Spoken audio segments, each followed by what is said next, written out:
Assalamualaikum warahmatullahi wabarakatuh. Tenangkan hatimu sejenak, tarik napas perlahan dan izinkan dirimu hadir sepenuhnya di ruang ini. Bukan untuk mencari jawaban yang gaduh, tetapi untuk mendengarkan bisikan yang sering terlewat oleh keramaian dunia. Tidak semua kebenaran datang dengan suara keras. Sebagian hadir dalam keheningan ketika hati bersedia menunduk dan akal berhenti memaksa. Video ini bukan untuk semua orang. Bukan karena isinya tinggi, tetapi karena tidak semua hati sedang siap menerima. Jika kamu merasa tertarik tanpa tahu alasannya, jika dadamu terasa hangat saat mendengar nama Allah disebut dengan pelan, mungkin ini adalah waktu yang tepat untuk diam dan menyimak. Di sini kita tidak akan berteriak tentang keajaiban. Kita akan berjalan perlahan, menyentuh makna, dan membiarkan hatimu sendiri yang mengenali apa yang selama ini ia rindukan. Dengarkan dengan tenang, bukan dengan telinga saja, tetapi dengan jiwa. Karena bisa jadi yang akan berbicara nanti bukan aku, melainkan Allah yang sedang mengetuk kesadaranmu. Bab 2, Tauhid yang dihidupi bukan sekadar dipercaya. Tauhid sering berhenti di keyakinan, belum menjelma menjadi kesadaran. Banyak hati yang mengucapkan keesaan Allah, namun dalam kesehariannya masih menggantungkan rasa aman, harap, dan takut kepada selainnya. Tauhid yang sejati bukan hanya pengakuan bahwa Allah itu esa, melainkan kesadaran mendalam bahwa tidak ada satupun kejadian yang berdiri sendiri tanpa kehendaknya. Bahkan pikiran yang melintas, perasaan yang datang dan pergi, serta langkah yang diambil, semuanya berada dalam genggaman kuasanya. Ketika kesadaran ini mulai hidup, hati perlahan berhenti gelisah terhadap hal-hal yang berada di luar kendalinya.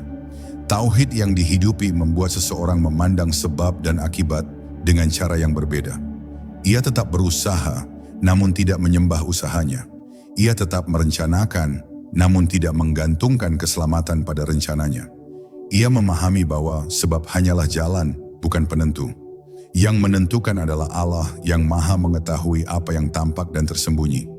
Kesadaran ini melahirkan ketenangan yang tidak mudah goyah, karena sandaran hidupnya bukan lagi pada sesuatu yang bisa runtuh, melainkan pada zat yang tidak pernah berubah.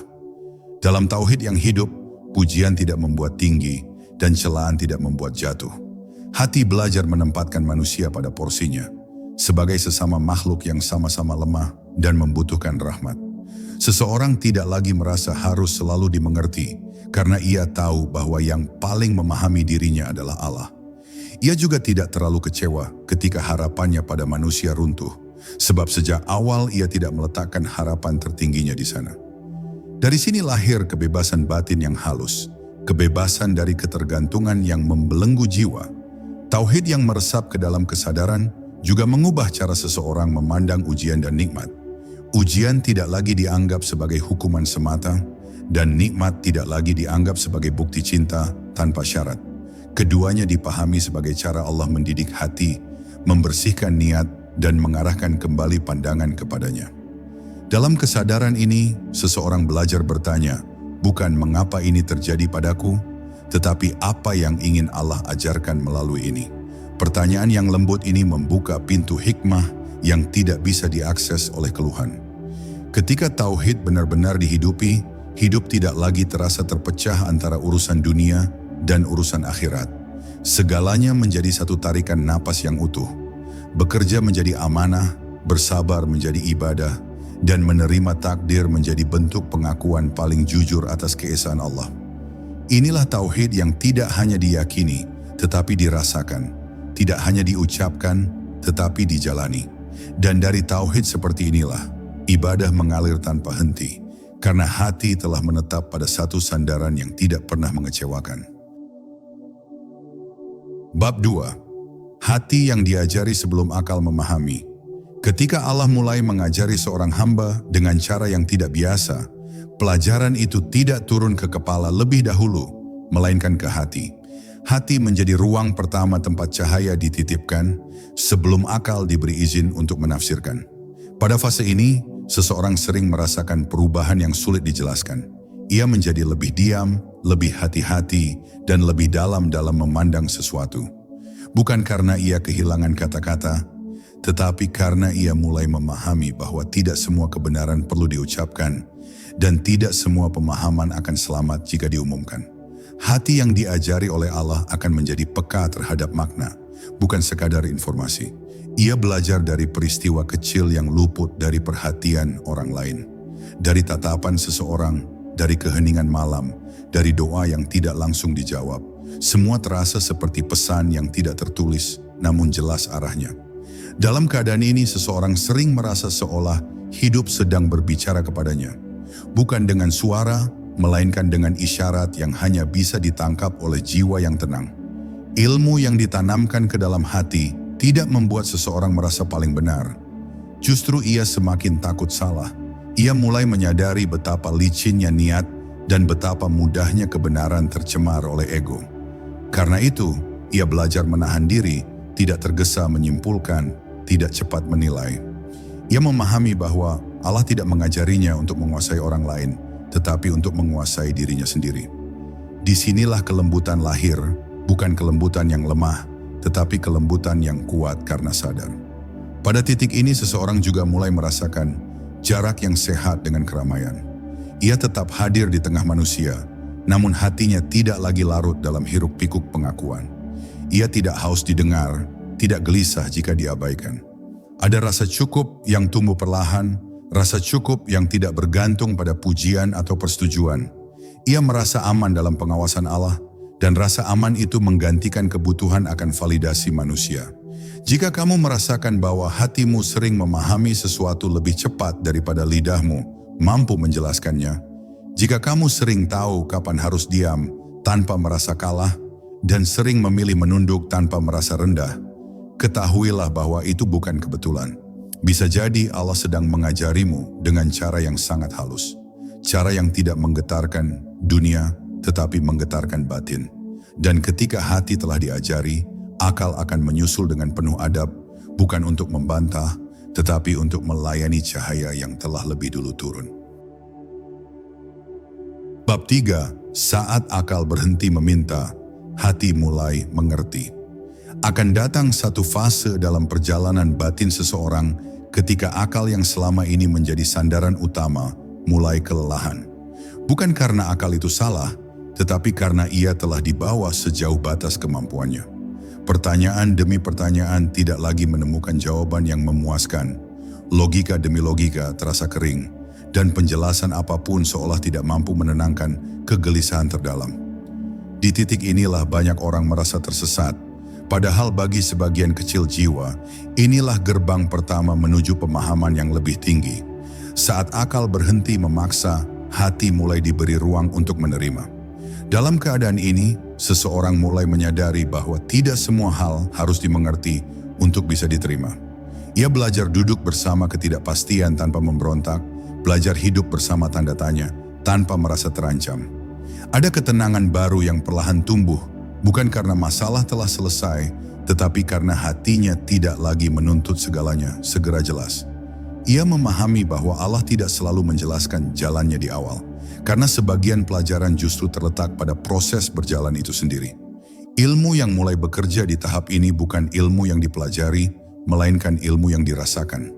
Ia tidak datang dengan rangkaian dalil yang panjang, tetapi dengan keyakinan lembut yang menetap.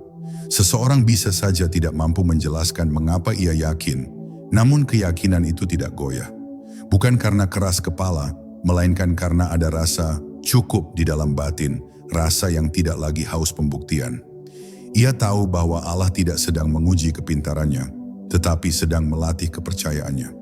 Perubahan paling nyata terlihat pada sikap terhadap takdir. Hal-hal yang dulu membuatnya gelisah kini dihadapi dengan lapang. Kegagalan tidak lagi dianggap akhir, keberhasilan tidak lagi dianggap tujuan utama. Semua dilihat sebagai bagian dari tarbiyah ilahi yang sedang berlangsung. Ia mulai memahami bahwa hidup bukan tentang mengendalikan, melainkan tentang menyelaraskan diri dengan kehendak Allah. Dari sinilah lahir ketenangan yang tidak bergantung pada hasil, tetapi pada kedekatan. Jika kamu pernah merasakan fase di mana logika terasa buntu, namun hatimu justru menjadi lebih tenang, di mana kamu tidak tahu jawaban tetapi tidak lagi panik, maka jangan takut. Itu bukan kemunduran, melainkan peralihan. Allah sedang mengajarkan cara memahami hidup tanpa harus menguasainya. Dan ketika hati mulai mengerti sebelum akal mampu menjelaskan, di sanalah ilmu laduni mulai bekerja secara diam-diam, membimbing langkahmu bukan dengan kepastian yang keras, tetapi dengan keyakinan yang lembut dan dalam. Bab 4. Ketakutan yang berpindah arah. Ketika Allah mulai menanamkan pemahaman yang lebih dalam ke dalam diri seorang hamba, arah ketakutannya perlahan berubah. Ia tidak lagi terlalu gentar pada kehilangan dunia, kegagalan rencana, atau penilaian manusia. Ketakutan yang dulu memenuhi dadanya kini bergeser menjadi rasa waspada yang lembut terhadap satu hal yang jauh lebih halus, jarak antara dirinya dan Allah. Ia mulai menyadari bahwa kehilangan terbesar bukanlah runtuhnya apa yang ia miliki, melainkan mengerasnya hati yang tak lagi peka terhadap petunjuk. Pada tahap ini, seseorang menjadi lebih hati-hati bukan karena trauma, tetapi karena kesadaran.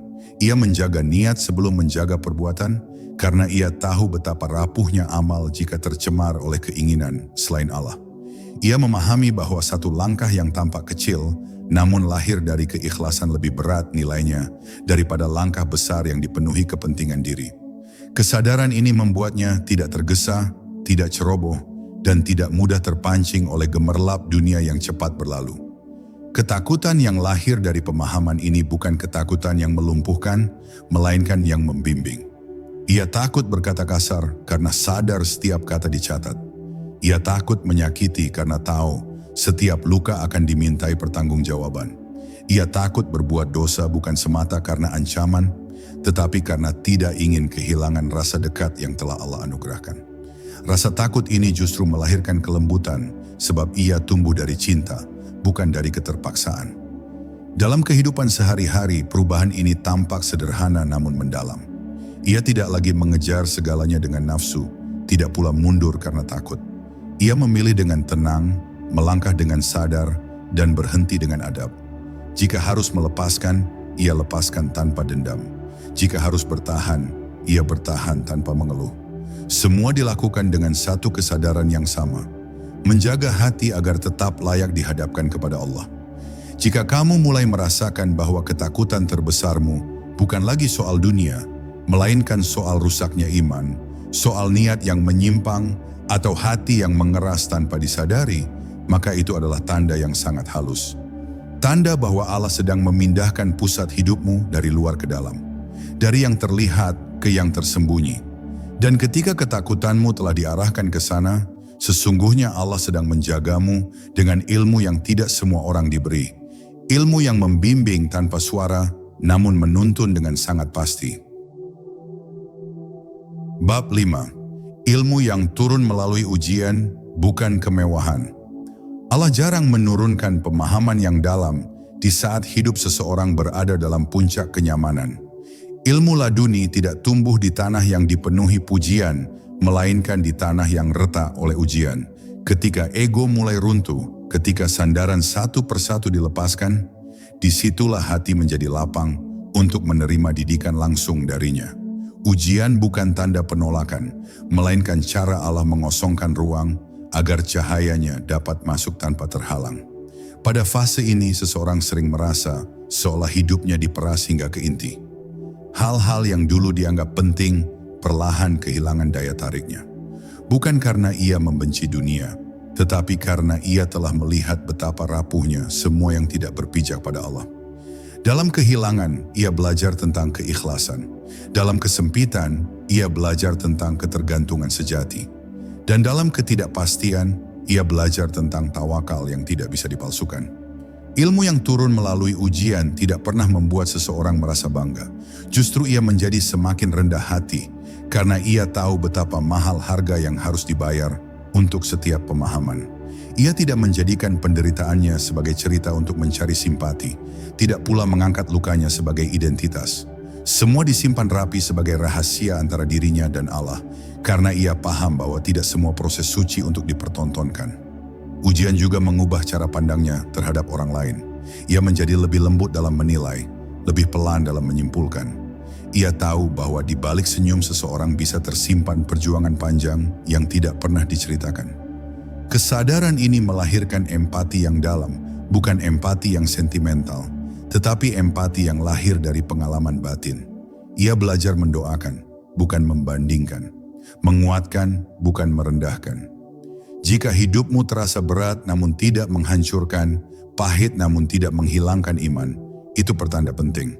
Bisa jadi Allah sedang membersihkan niatmu, meluruskan arahmu, dan menyiapkan hatimu untuk pemahaman yang lebih dalam. Karena ilmu laduni tidak diberikan kepada mereka yang hanya ingin tahu, tetapi kepada mereka yang sanggup ditempa. Dan setiap ujian yang kamu lalui dengan sabar, sesungguhnya sedang membentukmu menjadi wadah yang layak bagi cahayanya.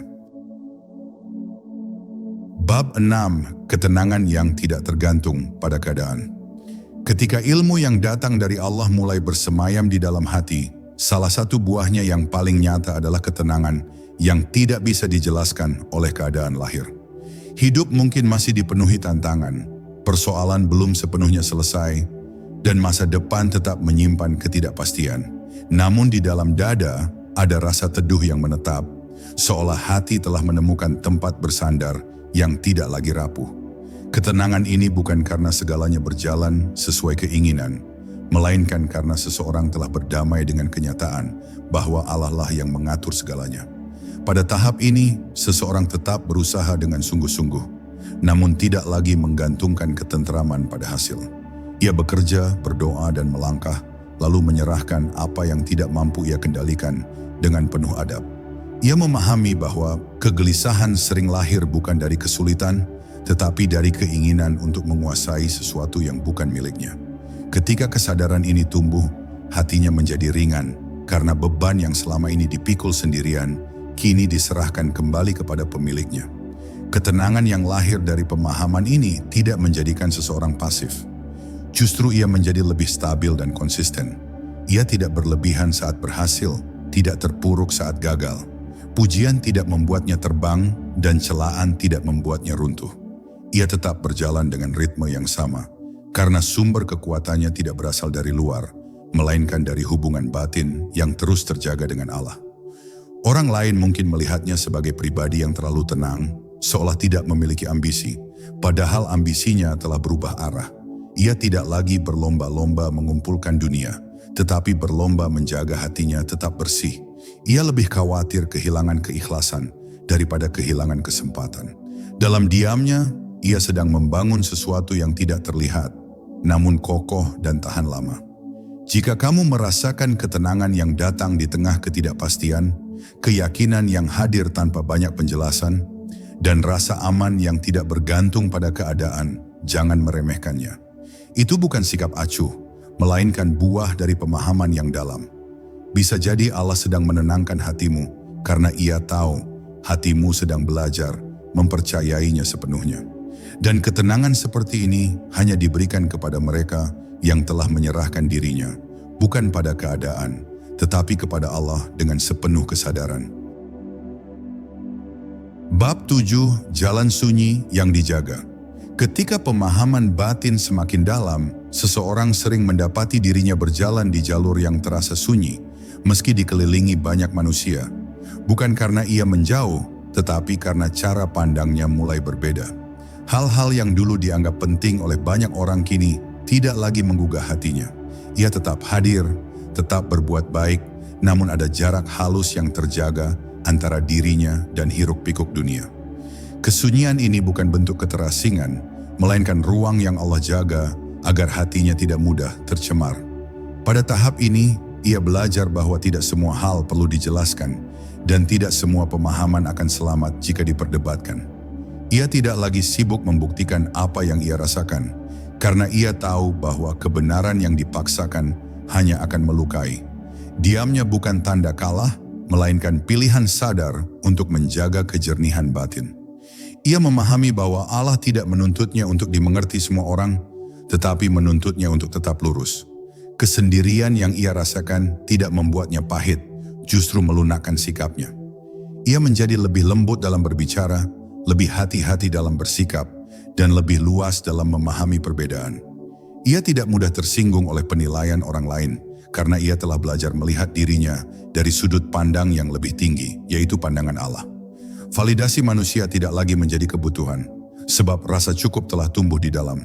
Dalam sunyi itu, hubungannya dengan Allah justru semakin ramai.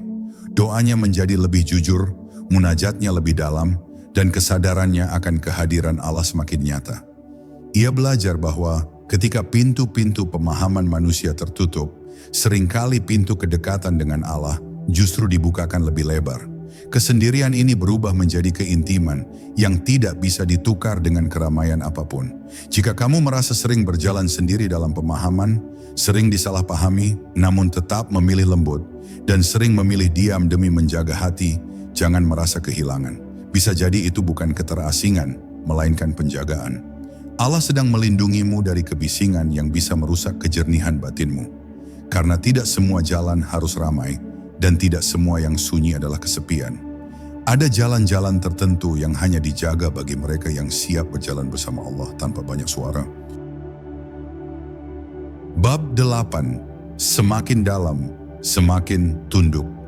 Semakin dalam pemahaman seseorang terhadap Allah, semakin ia menyadari bahwa ketinggian sejati tidak pernah melahirkan rasa bebas tanpa batas. Justru di sanalah tumbuh ketundukan yang paling halus dan paling jujur. Ilmu yang datang dari Allah tidak membuat seorang hamba merasa melampaui aturan, tetapi semakin meneguhkan adabnya dalam beribadah dan bersikap. Ia memahami bahwa cahaya makrifat tidak pernah bertentangan dengan syariat, karena keduanya bersumber dari Tuhan yang sama. Pada tahap ini, ketaatan tidak lagi dirasakan sebagai beban, melainkan sebagai kebutuhan batin. Syalat bukan sekadar kewajiban yang ditunaikan, tetapi perjumpaan yang dinanti. Zikir bukan sekadar pengulangan lisan, tetapi cara menjaga kesadaran agar hati tidak tergelincir. Ia berhati-hati dalam setiap amal, bukan karena takut dilihat manusia, tetapi karena sadar Allah selalu hadir dalam setiap niat yang tersembunyi. Ilmu ini juga menumbuhkan rasa hormat yang mendalam terhadap para pewaris ilmu. Ia tidak meremehkan ulama, tidak merasa cukup dengan pemahamannya sendiri. Semakin ia tahu, semakin ia sadar betapa luasnya lautan ilmu Allah yang belum tersentuh. Karena itu, ia menjauh dari klaim-klaim kosong dan sikap merasa paling mengerti. Kerendahan hati menjadi penjaga utama agar cahaya yang diterima tidak berubah menjadi kesombongan yang halus. Dalam ibadah, ia tidak mengejar pengalaman spiritual yang memabukkan. Ia tidak sibuk mencari rasa, penglihatan, atau tanda-tanda luar biasa. Baginya, keikhlasan jauh lebih penting daripada sensasi. Jika ibadah terasa ringan, ia bersyukur. Jika terasa berat, ia bersabar. Keduanya diterima sebagai bagian dari perjalanan seorang hamba yang sedang belajar setia dalam segala keadaan. Jika pemahamanmu tentang Allah membuatmu semakin taat, semakin berhati-hati, dan semakin takut melukai aturannya, itu adalah tanda yang menenangkan. Karena ilmu yang benar selalu menumbuhkan ketundukan, bukan keangkuhan. Dan ketika seseorang semakin dalam namun semakin merendah, sesungguhnya ia sedang berdiri di tempat yang aman. Tempat di mana ilmu menjadi cahaya dan ketaatan menjadi bukti bahwa pemahaman itu benar-benar dijaga oleh Allah. Bab 9. Hati yang selalu menemukan jalan pulang. Salah satu tanda paling lembut namun paling jujur dari pemahaman yang ditanamkan Allah adalah kemampuan hati untuk selalu kembali. Orang yang berada dalam penjagaan ini bukanlah manusia tanpa salah, melainkan manusia yang tidak betah berlama-lama dalam jarak. Setiap kelalaian terasa seperti beban, setiap kesalahan terasa menggelisahkan, bukan karena takut dihukum, tetapi karena rindu pada kedekatan yang sempat menjauh. Hati seperti ini telah mengenal cahaya, sehingga ia tidak nyaman tinggal terlalu lama dalam gelap. Pada tahap ini, kesadaran batin menjadi sangat peka. Sedikit saja niat bergeser, hati segera memberi isyarat. Sedikit saja zikir ditinggalkan, ada rasa kosong yang sulit diabaikan. Bukan karena seseorang menjadi lemah, tetapi karena jiwanya telah terbiasa hidup dalam kehadiran Allah. Jarak sekecil apapun terasa nyata, seperti kehilangan sesuatu yang sangat berharga. Dari sinilah lahir kebiasaan untuk segera kembali, tanpa menunda, tanpa mencari pembenaran. Taubat bagi hati yang seperti ini bukanlah peristiwa besar yang penuh pengumuman, melainkan gerak alami yang lahir dari kejujuran. Ia tidak menunggu hancur untuk bersimpuh, tidak menunggu jatuh terlalu jauh untuk menyesal. Setiap kesalahan menjadi pintu, bukan tembok. Setiap penyesalan menjadi undangan, bukan hukuman.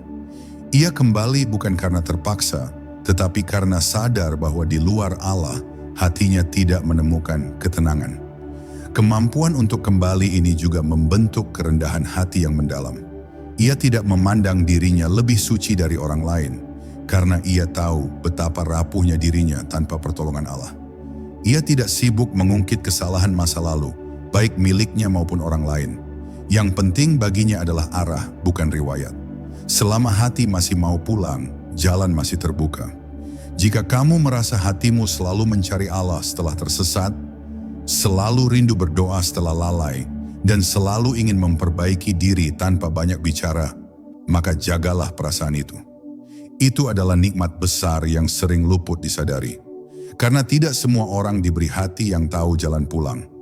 Dan ketika Allah memberimu hati seperti ini, sesungguhnya Ia sedang menjagamu dengan cara yang sangat lembut, agar sejauh apapun kakimu melangkah, hatimu tidak pernah benar-benar pergi. Bab 10. Ketika pemahaman menjadi amanah, bukan pengakuan. Tidak semua orang sampai pada tahap ini, dan mereka yang sampai pun sering tidak menyadarinya. Karena ketika Allah telah memberi pemahaman yang dalam, fokus seorang hamba bukan lagi pada apa yang ia dapatkan, melainkan pada bagaimana ia menjaganya. Ilmu yang datang dari Allah tidak pernah meminta pengakuan, tidak pula menuntut panggung. Ia justru mengajarkan kehati-hatian yang lembut, seolah ada bisikan halus yang berkata bahwa apapun yang dibanggakan akan mudah dicabut, dan apapun yang dijaga dengan rendah hati akan dipelihara. Pada fase ini, seseorang mulai memahami bahwa pemahaman adalah amanah yang berat. Ia tidak merasa lebih tinggi, justru merasa lebih bertanggung jawab. Setiap pengetahuan menuntut adab, setiap kesadaran menuntut akhlak. Ia sadar bahwa Allah tidak memberinya cahaya untuk menilai orang lain, tetapi untuk menerangi jalannya sendiri. Maka ia lebih sibuk memperbaiki niat daripada mengoreksi manusia, lebih khawatir pada hatinya sendiri daripada kesalahan orang lain. Ia juga belajar bahwa diam seringkali lebih selamat daripada berbicara, bukan karena takut salah, tetapi karena memahami bahwa tidak semua telinga siap menerima kebenaran dengan cara yang sama. Ia tidak menahan ilmu karena kikir, tetapi karena cinta. Cinta kepada kebenaran agar tidak disalahpahami, dan cinta kepada manusia agar tidak terluka oleh pemahaman yang belum waktunya. Ia menyerahkan urusan hasil kepada Allah, karena ia tahu hidayah bukan miliknya. Pada titik ini, hidupnya tampak sederhana, bahkan mungkin tidak mencolok. Namun di dalamnya ada kedalaman yang stabil. Ia tidak mudah terguncang oleh perubahan, tidak pula silau oleh kesempatan. Fokusnya telah jelas, menjaga hubungan dengan Allah dalam keadaan apapun. Jika diberi lapang, ia bersyukur dengan tenang. Jika diberi sempit, ia bersabar tanpa mengeluh. Semua diterima sebagai bagian dari penjagaan, bukan sekadar takdir. Jika kamu membaca sampai di sini dan hatimu terasa diam, bukan bergejolak, itu pertanda baik. Karena pemahaman sejati tidak membuat dada riuh, tetapi menenangkan. Jangan mencari tanda-tanda besar, jangan menunggu pengakuan luar. Cukup jaga hatimu agar tetap jujur, niatmu tetap lurus, dan langkahmu tetap rendah. Karena ketika Allah telah mengajarkanmu tanpa suara, sesungguhnya Dia sedang mempersiapkanmu untuk hidup bersamanya. Bukan untuk dikenal dunia, tetapi untuk selamat dalam keheningan yang penuh cahaya. Tenangkan kembali hatimu dan jangan terburu-buru pergi. Apa yang kamu dengar bukan untuk disimpan di kepala, tetapi untuk dijaga di dalam jiwa. Jika ada satu kalimat yang terasa diam namun membekas, biarkan ia bekerja pelan-pelan dalam hidupmu. Tidak perlu diumumkan, tidak perlu diperdebatkan. Ingatlah, tidak semua pemahaman harus dijelaskan dan tidak semua cahaya perlu diperlihatkan. Ada hal-hal yang justru tumbuh kuat ketika dijaga dalam sunyi. Jika hari ini hatimu terasa lebih lembut, lebih waspada, atau lebih rindu kepada Allah, itu sudah cukup sebagai tanda.